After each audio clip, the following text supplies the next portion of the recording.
Okay, as we're all very well aware, puncture wounds and lacerations are extremely common in horses, and the vast majority of these are treated at the farm. One of the big things to remember when we're faced with a laceration or a puncture wound, you should consult your veterinarian to help you make that decision as to which ones of those need to come into the hospital or which ones can be dealt with at the farm.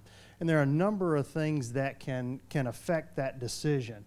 One is the demeanor of the patient. Maybe this horse is really difficult to work on, and it's not safe for that to happen at the farm.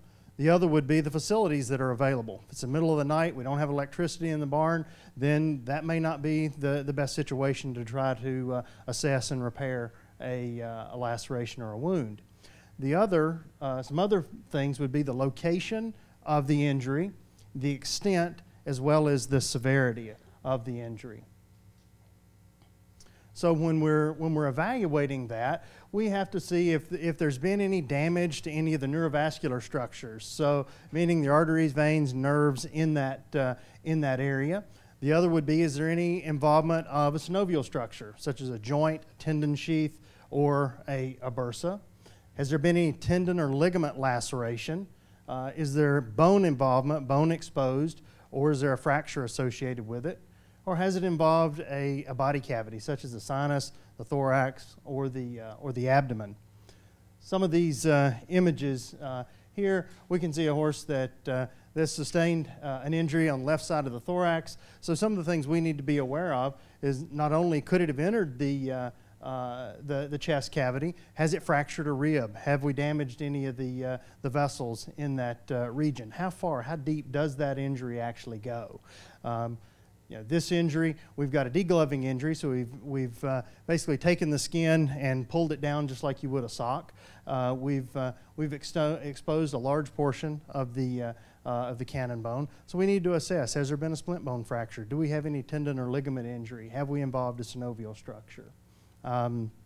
Wounds in the palmar or plantar aspect of the pastern, those can certainly not only damage tendon and ligament, but expose the tendon sheath in the digital sheath in that region, or damage the arteries, veins, and nerves that course down the medial and lateral sides. This injury has obviously opened the sinus, and we've not only fractured the skull, entered the sinus, we've also got some ocular damage as well. Some other things to remember: not all injuries are as simple as they may appear. What I mean by that is when we see this, we say, oh well, we've got a little bit of a laceration on the head. With a little further investigation, this is quite an extensive flap that has exposed the skull underneath.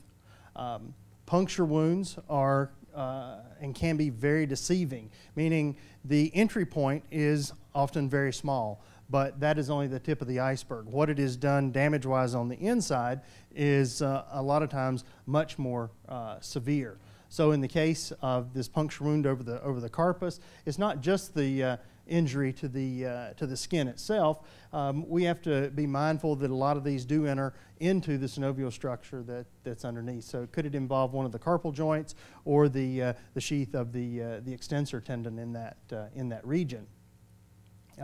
Wounds near the point of the hock are very concerning. The laceration itself doesn't look like, quote, a big deal, but actually these are quite significant.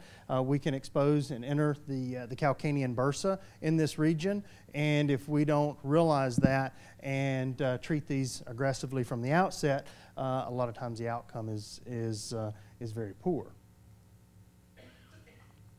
Some other examples, such as the wound we have on the hind limb of this horse. This is a horse that was extremely difficult to work on, so it's just really not an option to do this in the field. A lot of these injuries are going to require general anesthesia, and we can see that in this heel bulb laceration. A lot of these expose the coffin joint, potentially enter the navicular bursa. Tongue lacerations Also another one that would be very difficult to try to repair without general anesthesia, and eyelid lacerations. Thank you very much.